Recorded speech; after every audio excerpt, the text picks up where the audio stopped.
आज मैं आपको कुछ ऐसे 10 टिप्स बताने जा रही हूँ जिससे कि आपके घर में खुशहाली और बरकत हमेशा बनी रहेगी। आप बताइएगा 10 जो टिप्स मैं बताऊँगी उनमें से आप कौन-कौन से टिप्स फ़ॉलो करते हैं।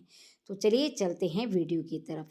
सबसे पहले है कि सरसों के तेल का दीपक लौंग डालकर अगर आप दरवाजे के बाहर जलाते हैं यानी मुख्य द्वार है उसके बाहर जलाते हैं तो धन से जुड़ी जितनी भी समस्याएं आपकी हैं यानी धन की कमी है, बरकत नहीं है, खर्चा ज़्यादा है, कमाई कम है, तो उन सभी समस्याओं से आपको धीरे धीरे निजात मिलने लगेगी। अब आते हैं नंबर 2 पर। देसी घी का दिया। अगर आप तुलसी के पौधे के पास देसी घी का दिया जलाते हैं इवनिंग में यानी शाम को, तो माँ लक्ष्मी प्रसन्न होती हैं और घर में उनका वास बना रहता है और इससे घर में सकारात्मक ऊर्जा का संचार होता है और परिवार में लड़ाई झगड़े की स्थिति नहीं बनती है, उससे छुटकारा मिलता है। तुलसी के पास घी का दीपक जलाने से घर की दरिद्रता भी नष्ट होने लगती है, ऐसा बड़े बुजुर्गों द्वारा बताया गया है। इससे घर में मौजूद जो नकारात्मकता है वो भी दूर होती है। तुलसी के पास घी का दीपक जलाने से घर की बाधाओं का अंत होता है।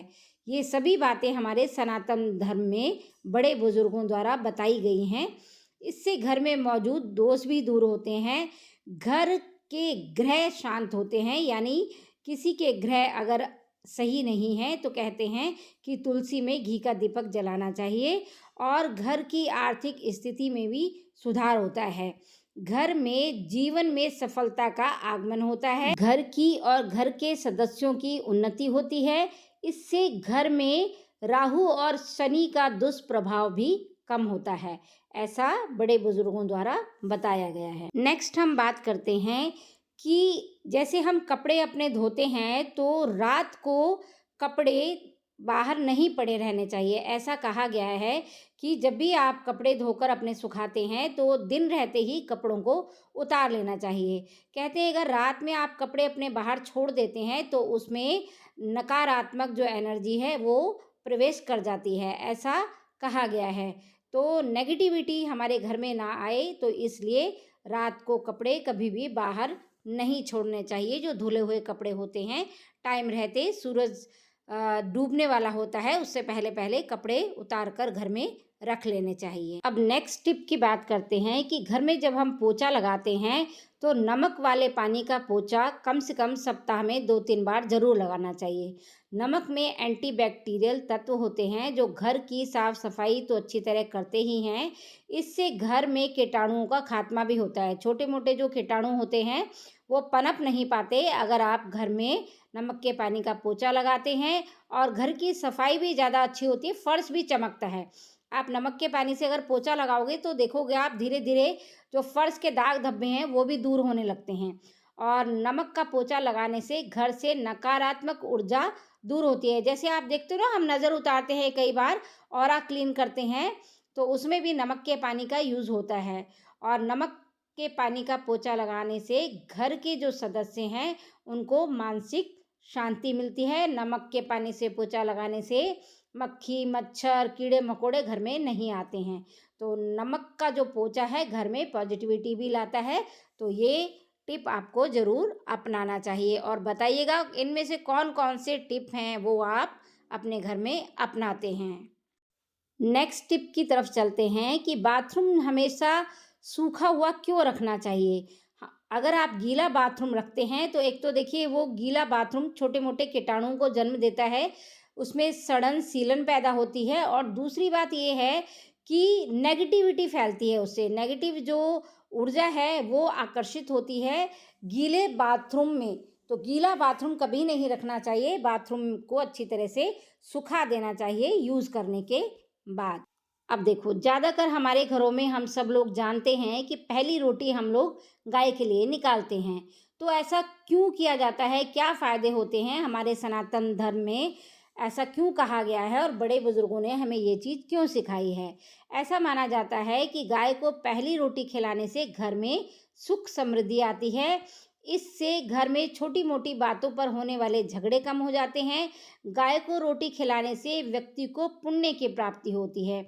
वैसे तो आप किसी को भी अगर अन्न दान करते हैं तो देखिए पुण्य तो मिलेगा ही, पर गाय में कहते हैं कि 33 कोटि देवी देवताओं का वास होता है। तो अगर आप गाय को पहली रोटी खिलाते हैं तो 33 कोटि देवी देवताओं का आशीर्वाद आपको मिलेगा। और हाँ, गाय को जब हम रोटी खिलाते हैं तो एक दो बातों का ध्यान रखना चाहिए। बैठी हुई गाय को अगर आप रोटी और गुड़ खिलाते हैं तो वो ज़्यादा शुभ माना जाता है। कभी भी अपने घर में जो रोटियां बच जाती हैं वो रोटी गाय को कभी नहीं खिलानी चाहिए। हाँ, आप कुत्ते को रोटी वो दे सकते हैं, पर गाय को वो रोटी नहीं देनी चाहिए। अब जैसे पहली रोटी गाय को तो आखिरी रोटी कुत्ते को खिलाने का हमारे सनातन धर्म में बताया गया है। ऐसा माना जाता है कि अगर आप आखिरी रोटी कुत्ते के लिए बनाते हैं, कुत्ते को खिलाते हैं, तो घर में सुख शांति बनी रहती है, कर्ज से मुक्ति मिलती है और कुत्ते को रोटी खिलाने से शनि दोष का जो किसी के ऊपर प्रभाव है वो दूर होता है। कुत्ते को प्रसन्न करने से भगवान भैरव भी प्रसन्न होते हैं। और अगर काला कुत्ता आपको मिल जाए तो काले कुत्ते को आप रोटी खिलाते हैं तो कहते हैं भाग्य ही जाग जाता है। कुत्ते को थोड़ी मात्रा में सादी सफ़ेद या भूरी ब्रेड आप खिला सकते हैं। कुत्ते को मीठा खाना खिलाने से पेट की समस्याएं हो जाती हैं, तो कुत्ते को कभी मीठा नहीं देना चाहिए। और हाँ, नट्स वगैरह भी नहीं देने चाहिए। और कुत्ता देखिए इंसान का बहुत ही अच्छा साथी है। कुत्ते का जो दिमाग होता है वो बहुत तेज होता है। कुत्ते को दूध भी नहीं देना चाहिए। दही आप दे सकते हैं, पर दूध भी देने की मनाही है, पेट संबंधित उसको बीमारियां हो जाती हैं। अगली जो टिप है वो हमारे घर की झाड़ू के लिए है। कहते हैं कि झाड़ू में लक्ष्मी जी का वास होता है, इसलिए जो झाड़ू है वो हमेशा ऐसी स्थान पर रखनी चाहिए जहाँ पर किसी की दृष्टि ना पड़े, यानी नज़र ना पड़े। यानी कि झाड़ू को हमेशा छिपा कर रखना चाहिए। और कभी भी झाड़ू को खड़ी करके नहीं रखना चाहिए, लिटा कर रखना चाहिए। कहते हैं अगर खड़ी झाड़ू आप रखते हैं तो दरिद्रता आती है घर में। और झाड़ू को जैसे ईशान कोण होता है ना, पूरब और उत्तर, तो उसमें कभी नहीं रखना चाहिए। पूजा घर जहाँ है उसके आसपास भी नहीं रखना चाहिए और रसोई घर के आसपास भी नहीं रखते हैं। और झाड़ू को हमेशा आप अपने धन से खरीदा हुआ ही इस्तेमाल करें, यानी अपने पैसों से जो आपने झाड़ू ली है उसी का इस्तेमाल करना चाहिए। टूटी फूटी झाड़ू घर में नहीं रखनी चाहिए, तुरंत फेंक देनी चाहिए। और शाम के समय में, यानी रात में जब दिन छिप जाता है, यानी गोधूली का समय होता है, उस समय झाड़ू नहीं लगानी चाहिए। रात को भी नहीं लगाते हैं झाड़ू।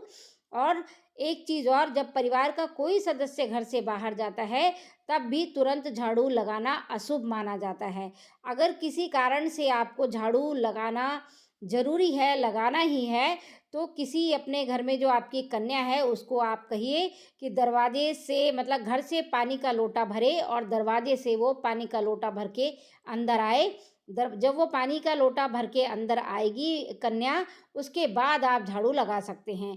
किसी के जाने के बाद तुरंत झाड़ू पोछा नहीं करना चाहिए। अब अगली टिप आती है हमारे कपड़ों के लिए। जो हम कपड़े पहनते हैं, मान लीजिए उन कपड़ों को हम अब नहीं पहन रहे हैं और हम उनको दान देना चाहते हैं, किसी को देना चाहते हैं, तो कभी भी जो आपका पहना हुआ कपड़ा है वो ऐसे ही आपको दान नहीं देना चाहिए। उन कपड़ों को आप नमक मिले पानी में निकालकर तभी किसी को दान दें। ऐसा इसलिए कहा जाता है क्योंकि उस कपड़े में आपके शरीर की ऑरा है, आपकी जो गुण और अवगुण उस कपड़े में हैं, तो वो दूसरे व्यक्ति तक ना पहुँचे। तो इसलिए उसका जो आप दान करें कपड़ों का, तो नमक मिले पानी से धोकर तभी करें। आपके पहने हुए कपड़ों का कोई गलत इस्तेमाल ना कर ले, उसका भी आपको ध्यान रखना होगा। तो देखिए, मैं यहाँ पे कोई अंधविश्वास की बातें नहीं कर रही हूँ। बहुत सी चीज़ें ऐसी हैं, जैसे हम इस दुनिया में रहते हैं तो ऐसी बहुत सी चीज़ें हैं, नेगेटिव एनर्जी है वो भी इस ब्रह्मांड में, इस दुनिया में रहती है। तो जो आपके पहने हुए कपड़े हैं उसका आप दान करते हैं तो थोड़ा सा संभल कर कीजिए, मदद कीजिए, सबकी मदद कीजिए, पर अपना भी बचाव रखिए। तो कभी भी दान करें, किसी को भी दान करें, तो नमक के पानी में अपने जो कपड़े हैं, पहने हुए कपड़े, उनको धोकर ही दान करें। अब सबसे आखिरी बात, जो भी आपको भगवान ने दिया है, पहनने के लिए कपड़ा, खाने के लिए भोजन, जो भी सुविधाएँ आपको दी हैं, उसका भगवान को आपको धन्यवाद करना चाहिए, जो भी आपको दिया है। जितना आपके पास है, ज़रूरी नहीं है कि वो भी औरों को मिला हो।